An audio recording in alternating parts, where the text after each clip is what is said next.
It's fine. Thank you.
Good morning. Good morning.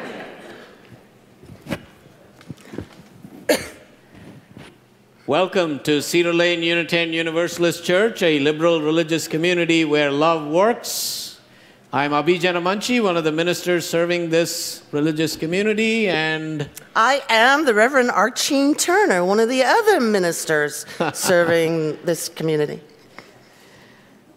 we are a liberal religious community. Our mission is to explore the eternal, nurture community, and build a more just world. Please know whoever you are, wherever you're from, whomever you love, wherever you are on life's journey, and whatever your gender identity, beliefs, or immigration status, you are welcomed here. All right. A special welcome to those in our service joining online, whether in the moment or catching us later. We're glad you're with us today.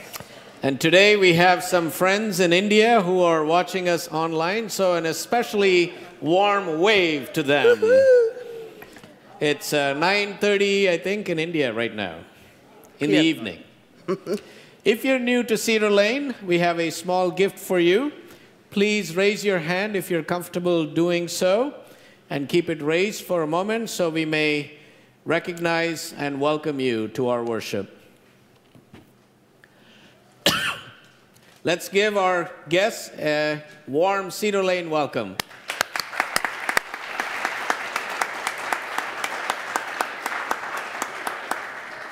Included with your gift is a beautiful brochure that introduces you to Cedar Lane, and we invite you to fill out the form at the back and place it in the offering plate during the offering, which is your gift to us today. All are invited to stay after service to enjoy coffee and hopefully a lot of conversation. Visitors, members, and friends know that if they use a yellow mug, our friendly Cedar Laners will greet you, right? Greet you. Because at Cedar Lane, yellow means hello. There you go. I'd like to draw your attention to the announcement page that you may have picked up when you arrived. And we're going to give you a few highlights of the many wonderful things that are happening on campus and around the community. Our lay pastoral visitors work closely with the ministers to support the pastoral ministry of our congregation. Lata Poturi is our pastoral visitor today. She will be available by the Joys and Sorrows Candles table during and after the service if you'd like to check in with a pastoral joy or concern. Do we still have the engagement fair? I think we do. We do? Yes. Okay. So join us for this engagement fair for volunteers so you can look and see the many, many ministries here at Cedar Lane and look for the opportunities that each of them have. And it's a great way to practice shared ministry at our church. Indeed. We have, I think, over 36 ministry teams that are represented today in the engagement fair. They have put out quite a spread, both information and food. So I hope you'll check out both after the service. This is a great way, as Archine said, to learn more about how we live out our mission through our various ministries, and also a wonderful way to connect with people. Speaking of connection, we have a rummage sale coming up in a couple of weeks, and I have a special request from Laura Lee, who would like someone who has a truck or a large van to transport some of the stuff that's sitting in her garage. Also, if you have some muscles to spare, she would be deeply grateful. So please see Laura Lee Palmer after the service. Did I say? Mm-hmm. Yep. Yeah. After the service. And speaking of service, next Sunday we have Emma's Revolution here in the pulpit. Leading worship, that's right. Wonderful, wonderful musicians who are well-known nationally and internationally for their ministry of music and social justice. Especially next weekend is special because it's the 100th birthday anniversary of Pete Seeger. And they will be here with us to both celebrate that and also celebrate our celebration Sunday. And we will also be welcoming new members next Sunday. But Emma's Revolution is performing on Saturday at 8 p.m.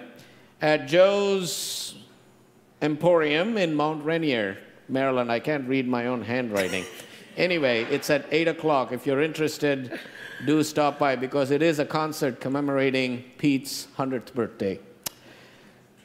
And last Wednesday, there were close to 200 people who packed the sanctuary as we gathered across the region, bringing many faith leaders and some of our elected officials and members of the community in support of Doña Rosa and her ongoing efforts to stay united with her family.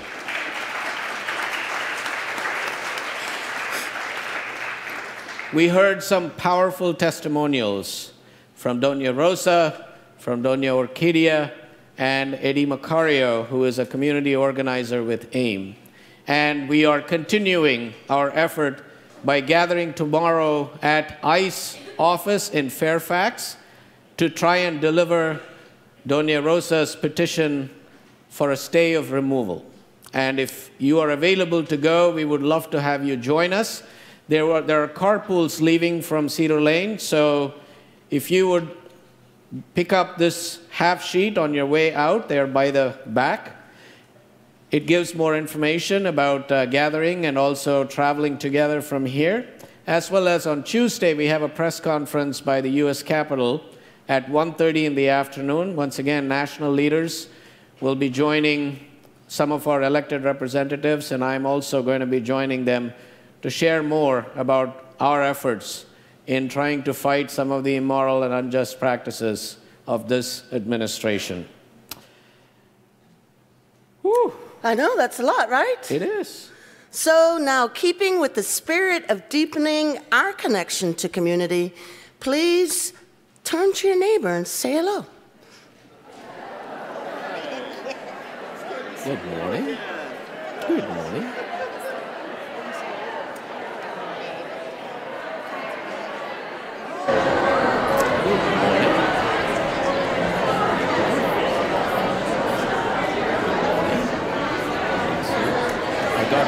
I would love to do it. Yeah, we'll figure it out.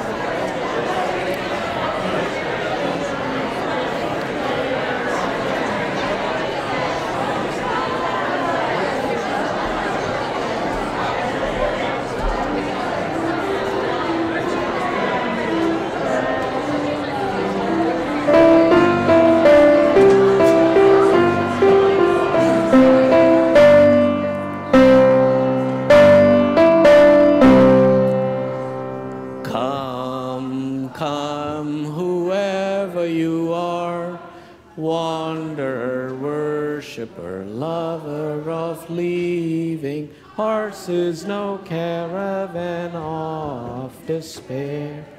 Come yet again, come.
Unto the Church Universal, which is the depository of all ancient wisdom and the school of all modern thought, which recognizes in all prophets a harmony, in all scriptures a unity, and through all dispensations a continuity, which abjures all that separates and divides, and magnifies all that unifies and brings peace, which seeks truth and freedom, justice and love, and individual discipline and social duty, and which shall make all sects, classes, nations, and races one global community.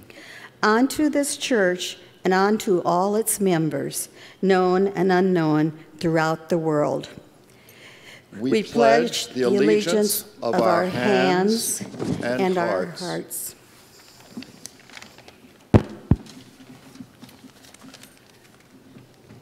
Our chalice lighting words are adapted from the Tamil original written by the Reverend Harrison Kingsley, who serves as the senior minister of the Chennai Unitarian Church. This church was founded by his great-great-grandfather in 1795. I will share the words first in Tamil, and then we will rise together in body or in spirit to share the English translation. நாம் இந்த தீபத்தை ஏற்றும்போது நாம் அன்பின் ஐக்கியத்தோடு இணைக்கப்பட்டுள்ளதை உணர்வோம். நம் மனம், உடல், ஆன்மாவிலிருந்து இருள் அகற்றப்படுவதாக. இந்த தொழுகையில் பங்கு பெறும் நாம், நம்மை உண்டாக்கியவர் நமக்கு கொடுத்துள்ள அன்பையும் பலனையும் நினைவு கூறுவோமாக. நமக்குள்ளான மனிதத்தன்மை நமக்கு புதிய நம்பிக்கையை கொடுக்கட்டும். உண்மையுடனும் முழு சிந்தனையுடையனும் தேவ தொழுகை நாம் அன்பையும் நன்மைகளையும் பிறருக்கு கொடுக்கும்படி அன்பினால் கட்டுப்படுவோமாக. As Joyce Casso leads us in the chalice lighting words, and Susan Modak and Carol Elliott and other members of the pilgrimage kindle the chalice, let us share these words in unison.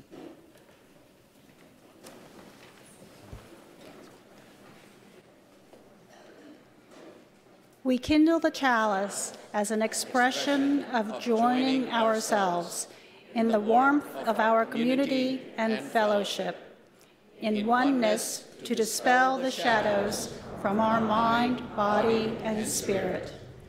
We are rejuvenated and strengthened by the assurance of God's love and grace.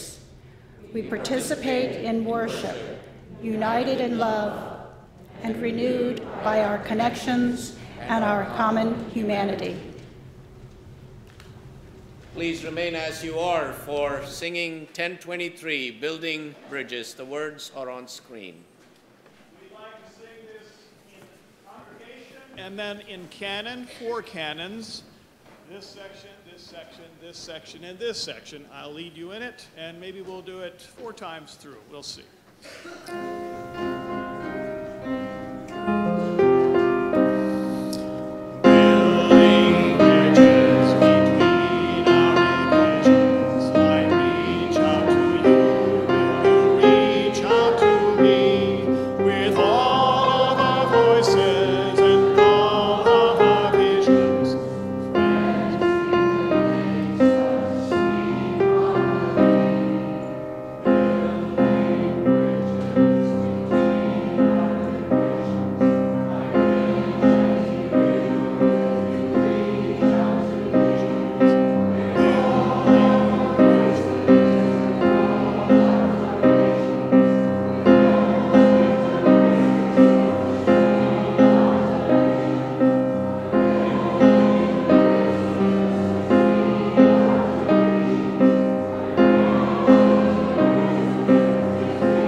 Each week, we gather as companions on life's journey to bear witness to our joys and sorrows.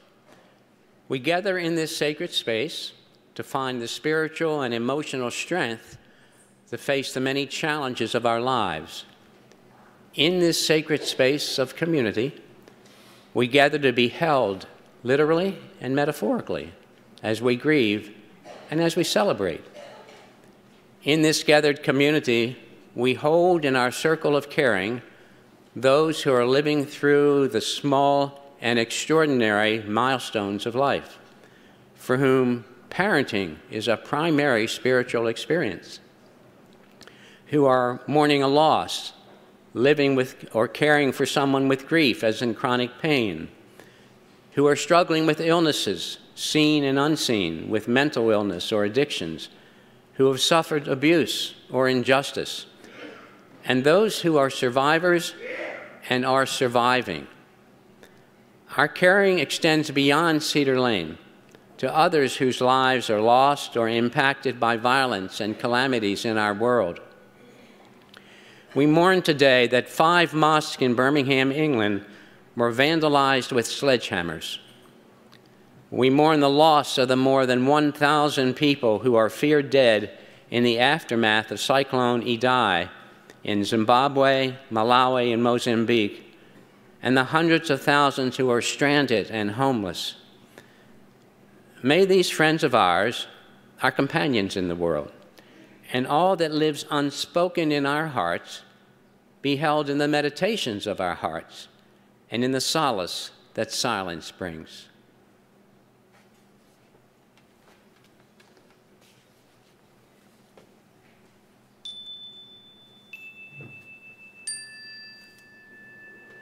Now I invite you to join me in a metta, loving-kindness meditation. So start by sitting in a comfortable and relaxed manner, and take 2 or 3 deep breaths with slow, long exhalations. And just try to let go of any concerns or preoccupations that you might have brought in today. And for a few moments, just feel or imagine the breath moving through the center of your chest, the area of your heart. So metta is first practiced toward oneself, loving kindness, since we often have difficulty loving others without first loving ourselves. So sitting quietly, just mentally repeat slowly the following or similar phrases. May I be happy. May I be well. May I be safe. May I be peaceful and at ease. And while you say these phrases, just allow yourselves to sink into the intentions they express. Loving kindness meditation consists primarily of connecting to the intention of wishing ourselves or others happiness. And if feelings of warmth, friendliness, or love arise in the body or mind, try to connect to them, allowing them to grow as you repeat these phrases.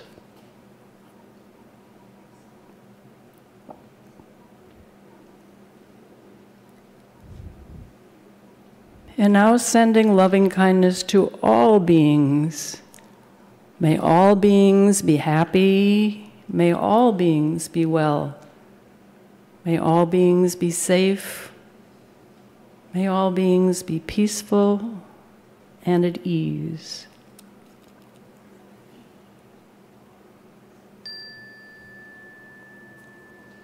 And as we enter into the silence together, those mourning a loss or marking an anniversary of the loss of a loved one are invited to rise in body and or in spirit.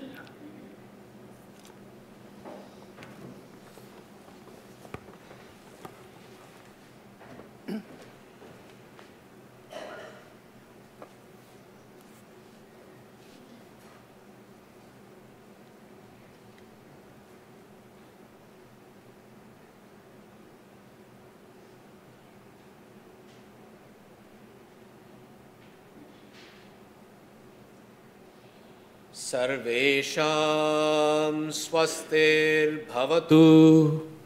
Sarvesham shantirbhavatu. Sarvesham purnam bhavatu. Sarvesham mangalam bhavatu.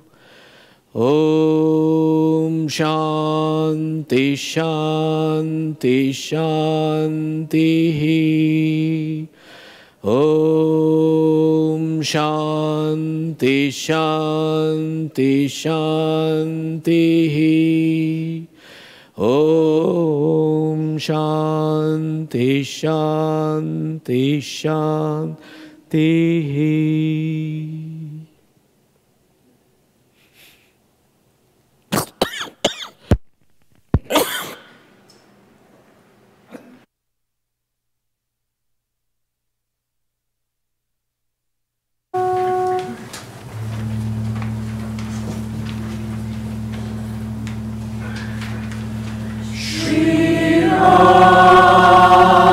Jai Ram, Jai Jai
morning, everyone. A few years ago, when some of us here at Cedar Lane learned that Abhi had led members of his church in Clearwater on a pilgrimage to India back in 2009, we asked him if he would consider a repeat journey with members of our community. He was enthusiastic in his assurance that he would like to do that in the future when the time seemed right. About a year ago now, the right time was in sight. We would aim for the winter of 2019. Over the next months, the itinerary was established. The trip filled up with Cedar Laners and a few UUs and friends from around the DC area, and final arrangements were made, thanks to Abhi's wife, Lalitha. Our individual expectations were varied, 21 different sets of thoughts and ideas about what we would experience. But as a group, the focus of our trip, as described and carefully orchestrated by Abhi, was primarily threefold: exposure to India's religious diversity, its culture, and its social justice issues and actions would be the main themes of our trip. So during the first week of February, 21 of us and our leader Abhi headed to Chennai, India, to start our 2+ weeks of observation, learning, enhanced understanding, reflection, and connection. I believe I absorbed India with all of my 5 senses. The tastes are luscious, strong, and spicy hot. The scent of incense fills the air, especially around the religious sites. The most reverent touches were of my bare feet on the floors of the temples. A sound I will always remember is the call to prayer projected from the mosque anytime we were in a Muslim area. Seeing the vibrant and varied colors of Indian women's clothing every day was uplifting in a way that is hard to explain. Sari designs are really works of art, and the self-assurance exhibited by wearing them is palpable. I was conscious every day of the richness of India, and I can feel it still. Today you will hear reflections from several of my fellow pilgrims on this journey, all of whom are wearing these shawls that were gifts to us as we were welcomed into the home and village of one of Abhi's friends. We hope that, come the end of this hour, you will share with us a deeper understanding of the world and its religions and of the wonders and challenges of the homeland of our beloved Abhi and Lalitha.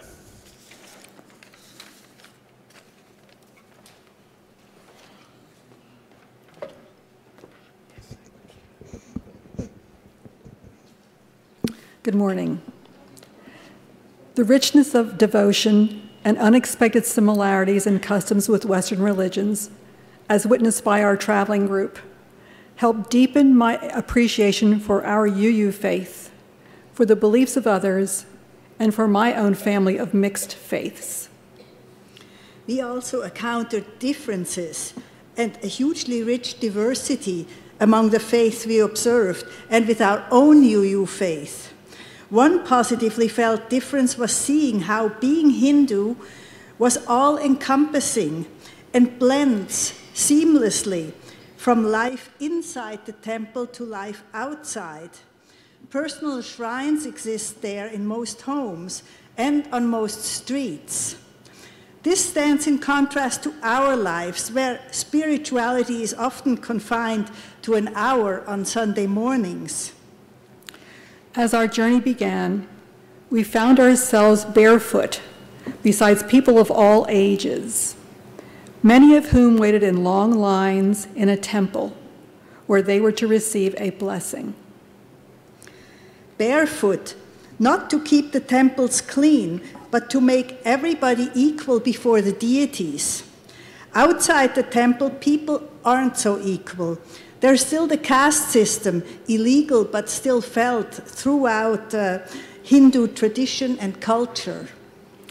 A similarity I'd like to talk about are ashes on foreheads. As Catholics and other Christians use black ash to signify that thou art dust, and to dust thou shalt return, in the Hindu tradition, ashes can have multiple meanings. For those honoring Shiva, It's believed that holy ashes protect against evil forces, purify the soul, rekindle the spirit, and remind us of our own mortality. What a contrast India was. We bowed namaste, a gesture of devotion when standing before a deity, looked physically and in dress so different from other worshippers. We felt, however, completely accepted by the Hindu priest performing a puja, a special ceremony. He was usually bare-chested, in white dhoti and with ash markings. As we bowed, we sometimes received red vermilion marks on our foreheads, sometimes sacred ash. We might not have believed in the power of the deities, but that point was unimportant. I do not pray to saints, but as I visited shrines with images of Hindu deities, the concept of an intervening presence didn't seem so far-fetched. I observed worshipers appearing to ponder their own relationship with the divine, and I was able to open my mind and find a sense of peace and harmony. In the lively, often crowded Hindu temples, we could see the holy as seen by others. And in this, we actually were able to see the essential. As UUs, we found commonalities with the Brahmo Samaj congregation in Hyderabad. This temple, where Abhi and Lalitha had been members, represents a Unitarian Hindu reform movement. The service is quite different from our own, but what struck us were the similarities in their affirmations with our own 7 principles. Among these include the following: the continual self-revelation of God through nature, through the spirit of, quote, man, the collective experiences of humanity, the rejection of supernatural revelation of any one book or books as divine, and I think the most important, the reconciliation of reason and faith, authority and independence, universalism and nationalism. At the Unitarian Christian Church in Chennai, we observed considerable familiarity, but so much was different. The small congregation of South Indian Unitarians put on a welcome that brought tears to our eyes. They sprinkled us with rose water, gave us sugar crystals, sang powerfully, danced joyously, and put flowers in our hair. In fact, we experienced an Indian Unitarian praise service. The joy they conveyed touched us very deeply. We pride ourselves as UUs in being accepting and tolerant, but I wondered at that moment, can we ever be as welcoming? When we encountered the Sikh temple, or what is also called a Gurdwara, we found more that spoke to the tenets of our UU faith. First, the concept of one God, and second, good works. For Sikhs, tithing is a religious obligation. This provides the Gurdwaras funds to offer free meals to thousands, regardless of class or religion. While the Sikhs' values are similar to ours, the degree to which they give and volunteer is vastly different, vastly higher. In the Gurdwara we visited, they feed thousands, on the order of 30 to 60,000, every single day. We asked, what if there are not enough volunteers for the kitchen? The answer, that never happens. Prime Minister or bus driver share the tasks of preparing and serving the meal. In the dining area, people sit barefoot on the floor. Rich and poor are encouraged to eat together, equal while they share a meal. Each month, as we in Cedar Lane chop vegetables and serve meals for Shepherd's Table and deliver meals to shelters, I hope the images of the Sikh faithful performing their volunteer devotions with such love will be firmly in my mind and give me and others much to aspire to. Thank you.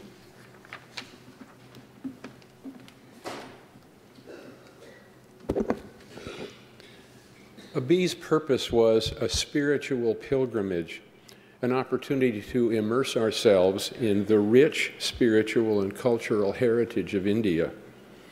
I will mention 3 spiritual activities I noticed in India: Hindu religious practice, community service of the Sikh religion, and Gandhi's simplicity and nonviolent protests.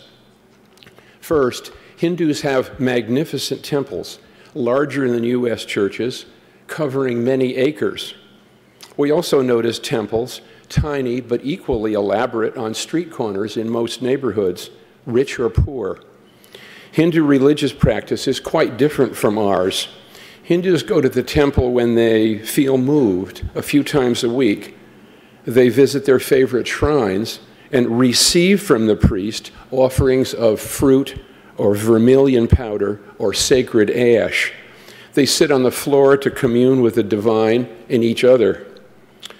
But their devotions are not limited to the temple. Abhi's mother-in-law hosted us and said her neighbor particularly would like us to come visit him. On his kitchen floor was a small Hindu shrine. He said he does his daily prayers there. Most Hindu homes we visited had similar shrines. So Hinduism is not just a Sunday religion, it is every day and everywhere. I was moved to tears when the neighbor added, "Of course, we all worship the same God, Hindu, Muslim, or Christian." Second, turning to community service of the Sikh religion, which you heard about a moment ago, my model is to feed the hungry is a soup kitchen, such as Shepherd's Table in Silver Spring, which this church has supported for many years. It serves about 200 free lunches a day. So I was very impressed visiting the Sikh Gurdwara, meaning place of the Guru. The one in Delhi manages, mostly with volunteers, to serve 35,000 lunches on a weekday and about 80,000 daily on weekends, all with volunteers. The slide over my shoulder is a picture of an 8-foot wok and my wife Diane with a long paddle stirring for the next meal. The Sikhs provide a generous social service, especially needed in a country with so many poor. Sikh literature says there is a community kitchen in each Gurdwara, including the ones near here in Rockville and in DC. Last, my spiritual pilgrimage went beyond religion. Gandhi, who is called Mahatma, or Great Soul, was a formidable advocate for social justice and freedom through nonviolent protests called satyagrahas. They were a model for the American civil rights movement. We visited the house, now a museum, where Gandhi was living when he was assassinated in 1948. He lived in great simplicity, and his bedroom contained merely a mattress and a small wooden writing table, both on the floor. His last footsteps as he left that room for evening prayers nearby are cast in concrete. You may have recalled them a few minutes ago during the Raghupati prelude. I teared up again when I imagined him taking those last steps on his way to a prayer meeting, stopping to talk to a few people, one of whom turned out to be his assassin. As Gandhi fell from the bullets, the witnesses said he whispered, "Hey Ram," thus blessing his assassin. If Hindus had priests, Gandhi would qualify. This added to my spiritual pilgrimage. Thank you.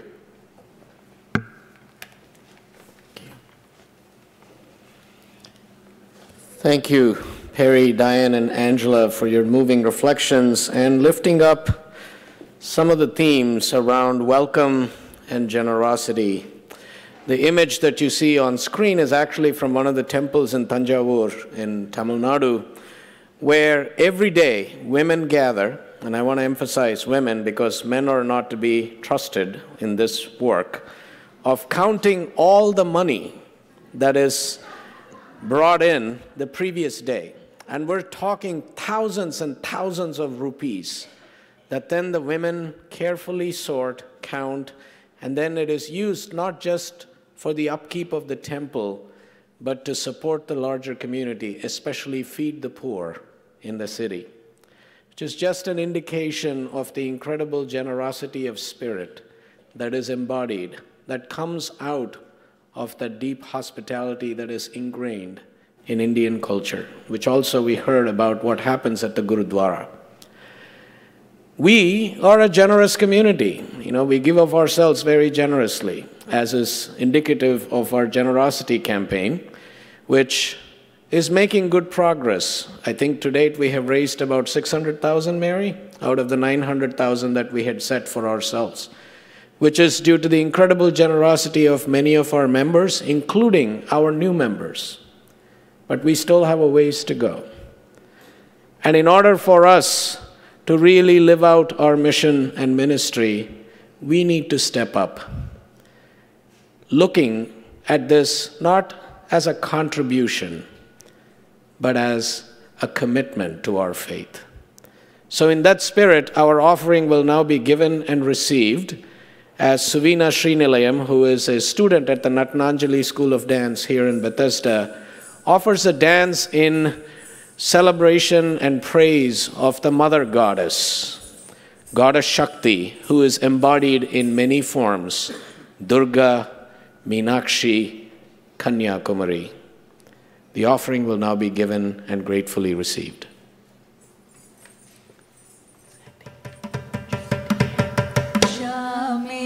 Sakala bhuvana sarva bhume Shashi mandala madhyagishame Sakala bhuvana sarva bhume Shashi mandala madhyagishame Sakala bhuvana sarva bhume Thalam gutakati kutakata dingina tom ginakinanta dhanakananta dhananta tam tam tam Jam ginakinanta dhanakananta dhananta tam tam tam Jam ginakinanta tam jam dhanakananta tam Ginanta kananta jam jam jam jam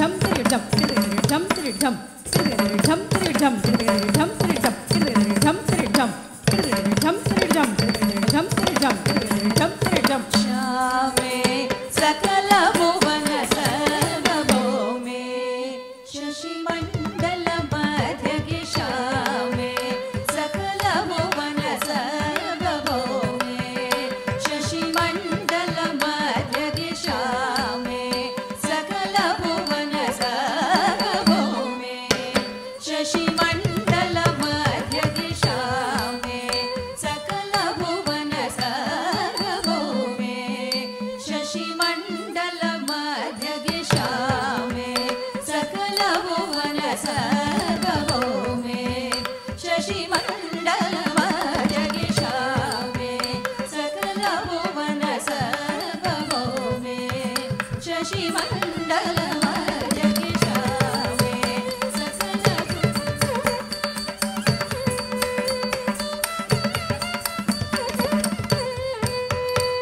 sakala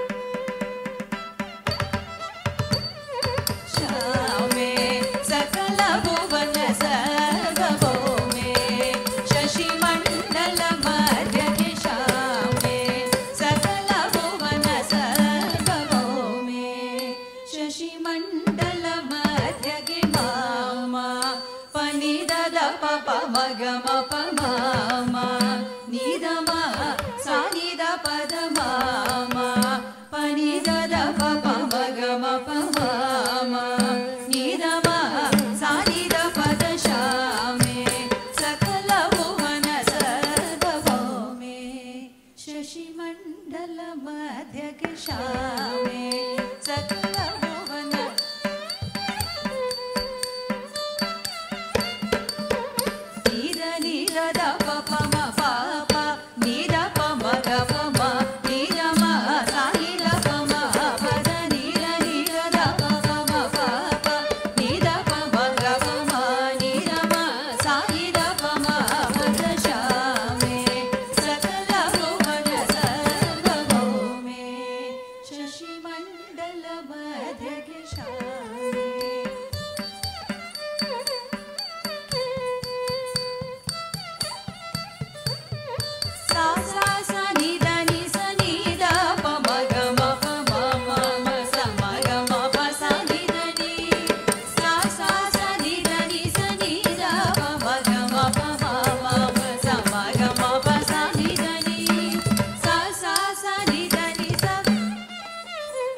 offer a bit of a theological reflection. I first learned that Hinduism is different in a comparative religion class in 1965. I've also been pondering what it means to be both a Hindu and a Unitarian Universalist since 2013 when I met Abhi. I've taken his Hinduism class twice, but not much would stick in this old brain. The trip helped a lot. I finally get the big three, the Trimurti: Brahma the creator, Vishnu the preserver, and Shiva, both the destroyer and the rebuilder. My first major observation in India was the large role daily ritual plays in the life of Hindus. Hinduism is more akin to Catholicism and Islam than I had ever realized. We visited multiple temples at different times of the day where locals were also standing in line for darshan, which in Sanskrit means to see and to be seen by the divine. There is some sort of small temple or shrine on every block in cities and spaced in and around agricultural fields. Next observation is the complex nature of the multitude of gods, including multiple forms of the same God. First aspect, a god embodies 100% of a specific virtue, and then, in a magical theological sleight of hand, reaches behind the back to embrace the opposite quality at the same time.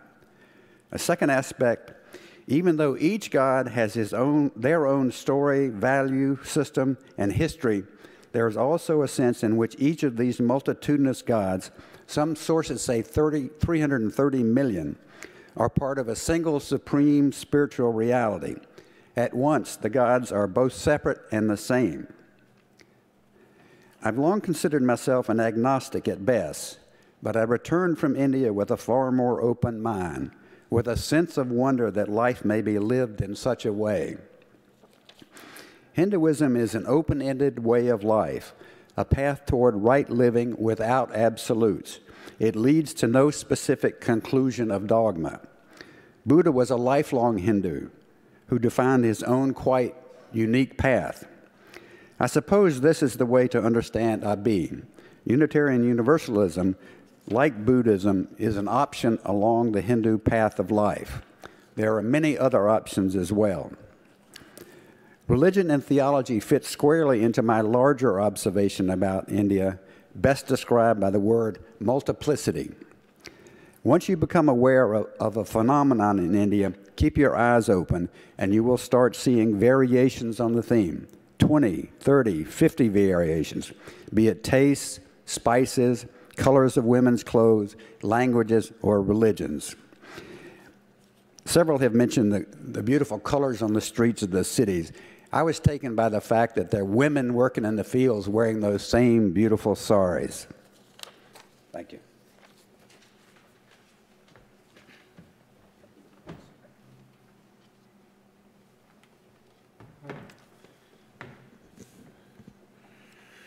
I was impressed by the attitude of the drivers of the 2- and 3-wheeled vehicles that jammed the lightly regulated roads. In most places, there were no stop signs or traffic lights. In the cities, the streets were jammed with vehicles. If the jam was bad enough, people mixed in because the sidewalks were often included in the street. In this situation, I saw no accident, and though one had to cut off someone else to get where you wanted to go, there were no signs of anger or confrontations. Just lots of horns, always warnings of intentions or alarm. There seemed to be a generous good humor, and we're all in this together attitude. Anger and judgment were not like what we see in American traffic. I think the typical American driver would not survive a day in Indian city traffic. And watching our giant bus maneuver in a road jammed with small vehicles without causing an accident or rage was a marvel to behold. Defensive driving seems to be second nature. I think I am describing a cultural quality which includes the generosity cited in other reflections. And since I believe religion is a definer of culture, a religious quality of generosity.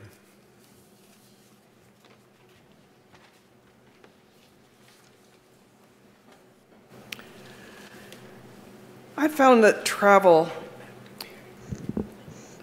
travel inevitably shifts my perspective, sometimes even helping me break free from bonds or notions or beliefs I didn't even know I had.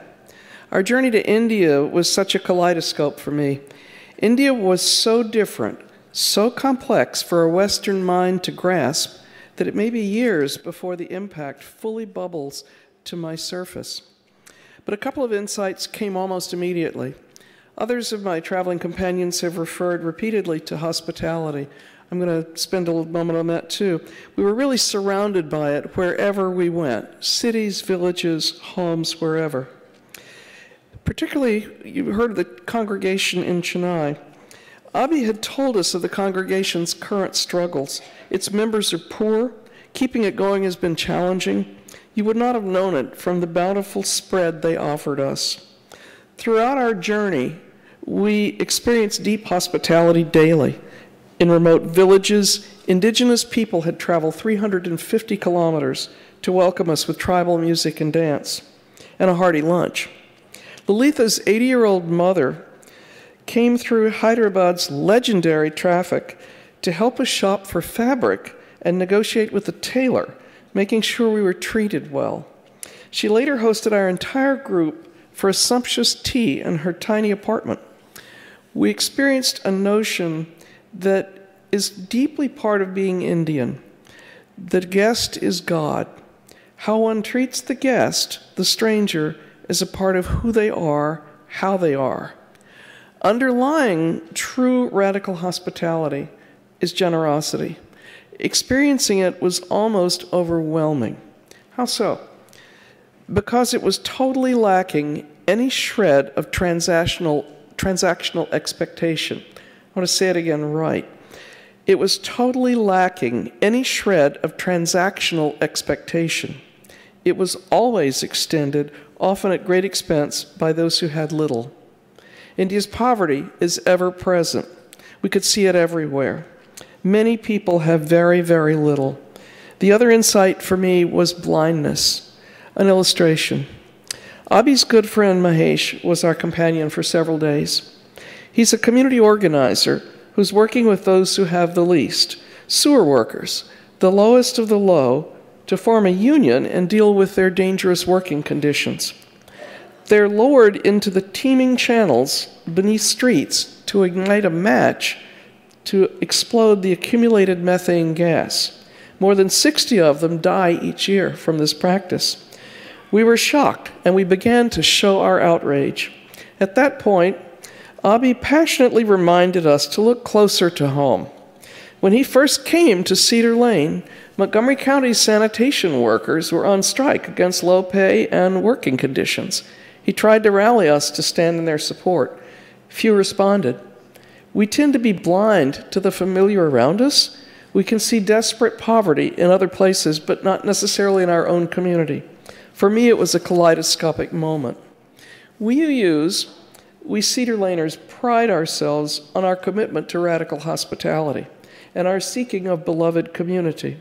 In India, we experienced both. We saw heart and soul hospitality.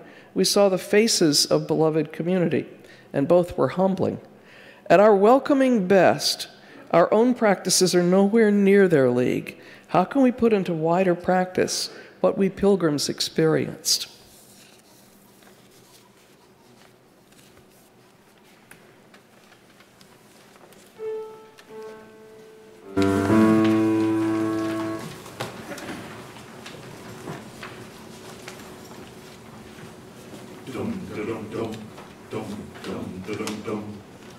Nare, nare, nare, nare, nare, nare, nare, nare, na na nare, nare, na na nare, nare, nare, nare, na na nare, nare, na nare, na nare, na nare, na nare, na nare, na nare, na nare, na nare, na nare, na nare, na nare, na nare.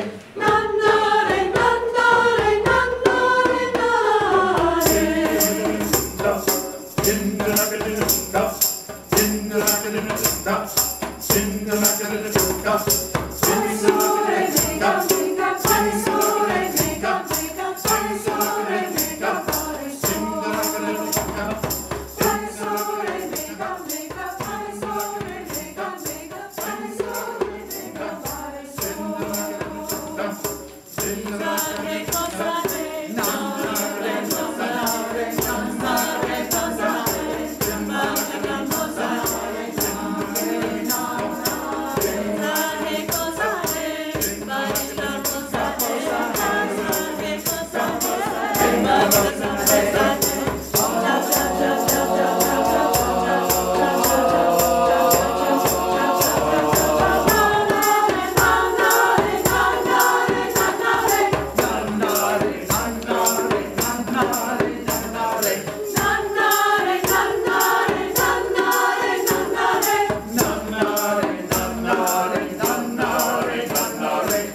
Good morning. I'm Jacomina de Recht, and I'm a member of the UU Church of Arlington. And I'm grateful to the Cedar Lane community for embracing me and the other strangers. There's 4 of us. This is my 3rd trip to India, each with a different focus. And this one was certainly unique. Earlier, as a community development specialist, I visited a great many villages there, all participating in grassroots decision-making. And after my retirement, I have practiced community organizing locally with Voice, like you do with AIM, an IAF affiliate. I have seen poor and illiterate people all over the world, including in Arlington, take charge of their priorities. I'm telling you this because for me, the best day on this trip was when we went to visit a training center, the Yakshi Training Center, a partner of the Haldane India. On the bus, they briefed us about Haldane and its changed focus.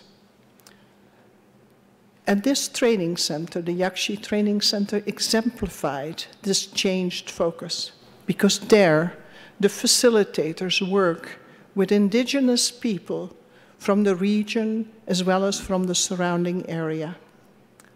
Their leaders told us about reclaiming their indigenous agricultural knowledge so they can be more climate resilient, defending their rights, and organizing youth leaders across indigenous groups.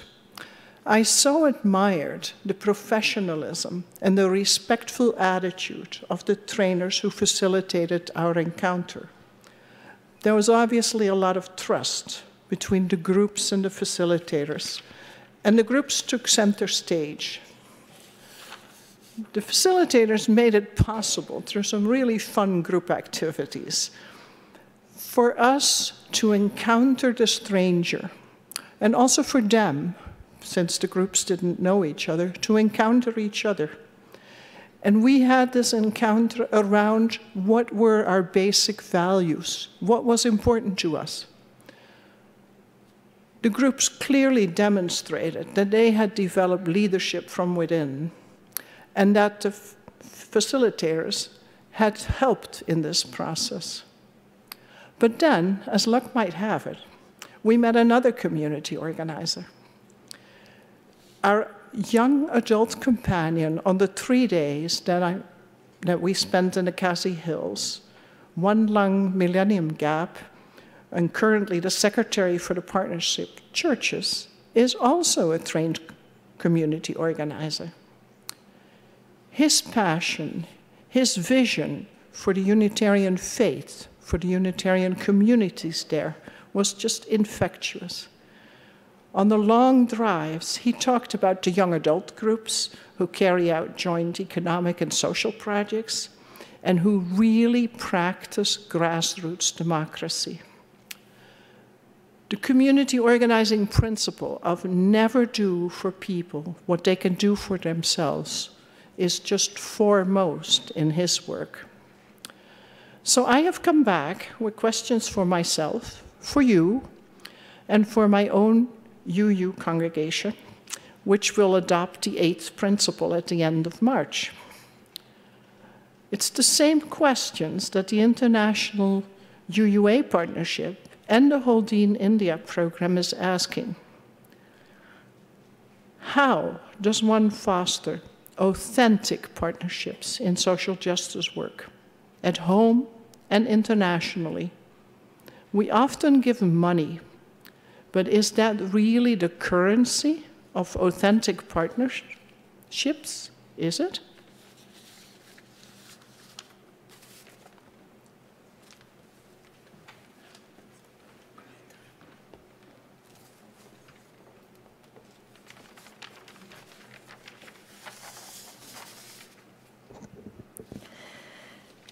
"15 years ago, Father John, the assistant pastor at an all-Black Catholic congregation in Baltimore, invited my husband Bob and me to attend a Sunday morning Mass at the church.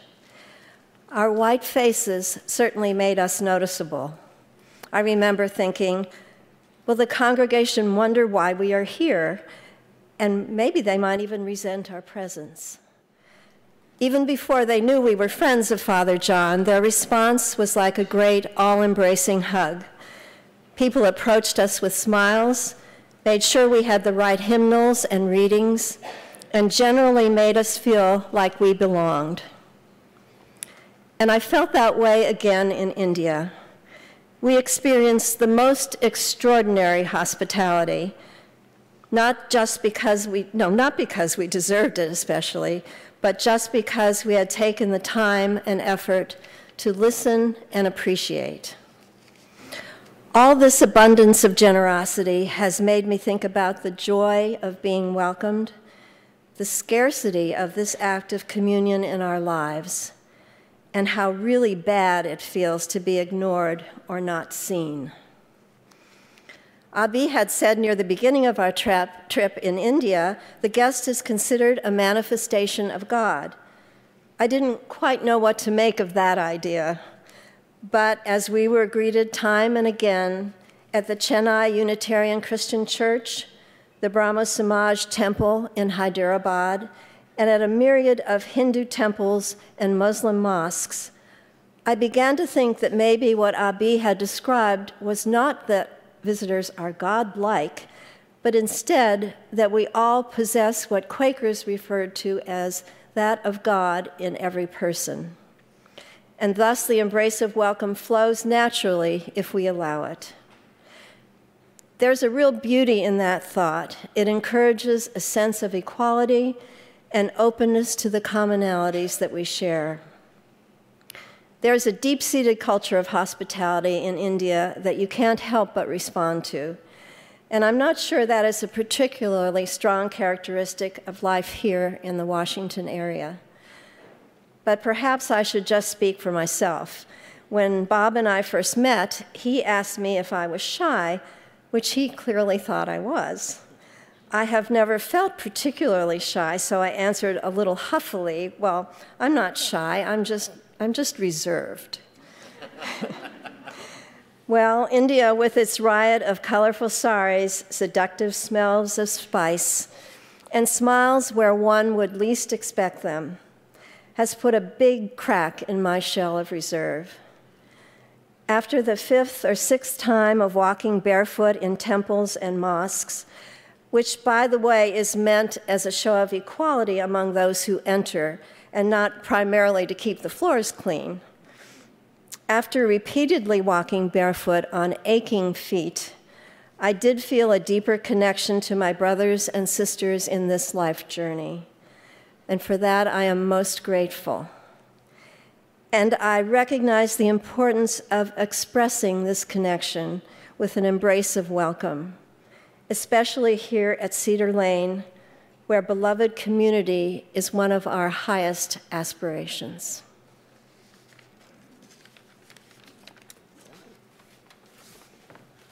Okay, I'm not in the program, but I do want to say something. So when I told people I was going to India, I also said that I'd be going again. And that is still true.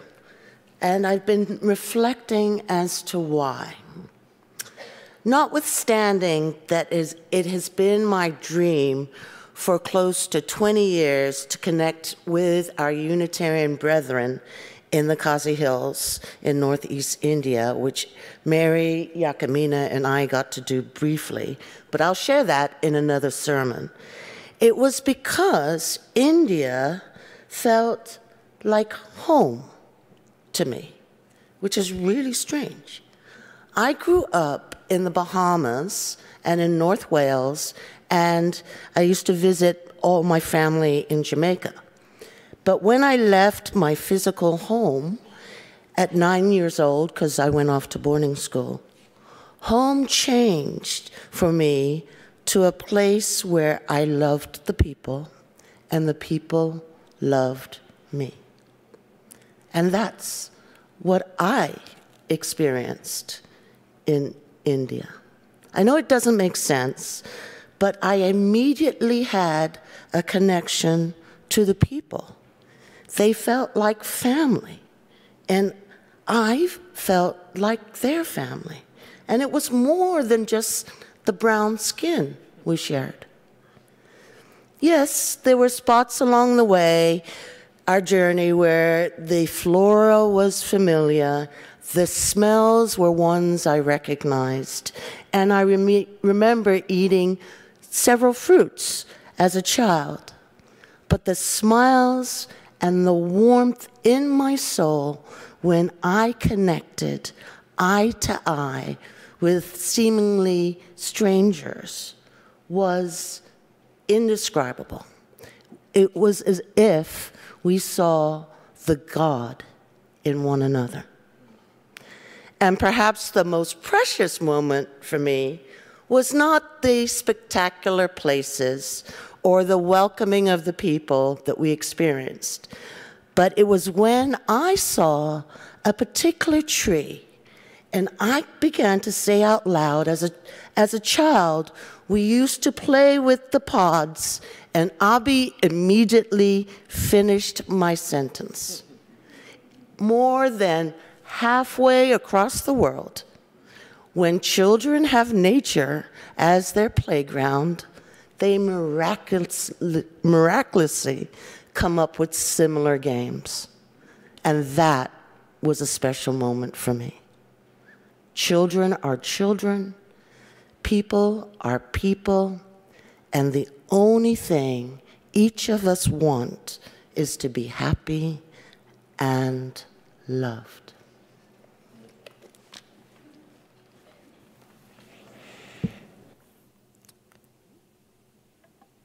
India, Winston Churchill once barked, is merely a geographical expression. It is no more a single country than the equator. Now, Churchill said some very mean and racist things about India and Indian people. And he was rarely right about India. But it is true that no other country in the world embraces the extraordinary mixture of ethnic groups, the profusion of mutually incomprehensible languages, the varieties of topography and climate, the diversity of religions and cultural practices, and the range of levels of economic development that India does. The idea of India is one land embracing many. It is the idea that a nation may endure differences of caste, creed, color, culture, cuisine, conviction, costume, and custom. How's that for an alliteration? And get this, and still rally around a consensus on how to manage without consensus. One India, spiritually enlightened, culturally rich, artistically divine, nurtures and propels people to spiritual greatness, to return to the simple and the real rather than the plastic and the synthetic. And then the other India is the bleakest of holes out of which few can crawl. This India mocks poverty by piling it on destitution. It laughs raucously at the intention to take one's life into one's own hands by dealing cards that could not win even the best gambler a penny. And yet, India is more than a sum of its glorious contradictions. And that was my hope that my fellow pilgrims would experience. And they did. You see, during our visit, we met people for whom life still revolves around family, community, spirituality, and land. These people who I have known throughout my life, friends, family, and community organizers, taught me that life is ours to live, but not to dictate. Ours to question, but not necessarily to receive answers. Ours to appreciate, but not to expect. Our task is only to live life fully in the present. And this sense fundamentally changed the way they interacted with their surroundings. that these people are more centered, more connected, not only to the physical place, but the spiritual place within them. So, it was this blessing we received on so many occasions in so many places. Going back to India rejuvenated my spirit, as it always does. Brought alive parts of me that fade into the background because of a life that I live here that is sometimes too efficient, too task-oriented, too control-freaky, where emotions are shielded by good manners, where space exists so bodies do not touch each other.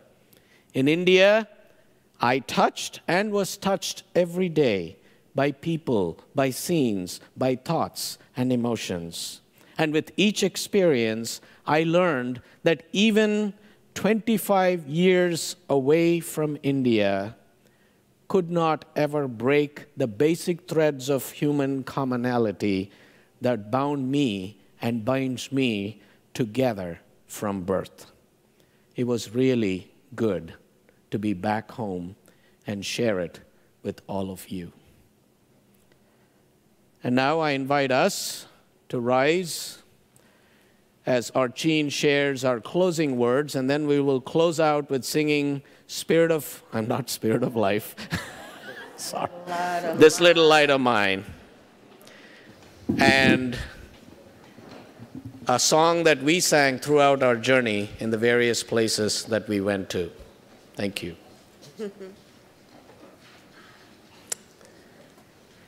When I go from this place, let my parting word be that what I have seen is unsurpassable, that I have tasted the hidden honey of this life that expands on the ocean of light, and I am blessed.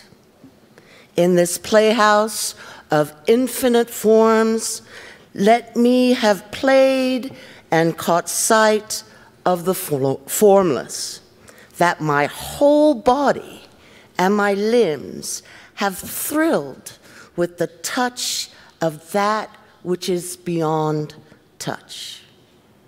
And if the end comes here, let it come. And my parting word be that I have lived to the fullest. Go in peace. Let's now sing.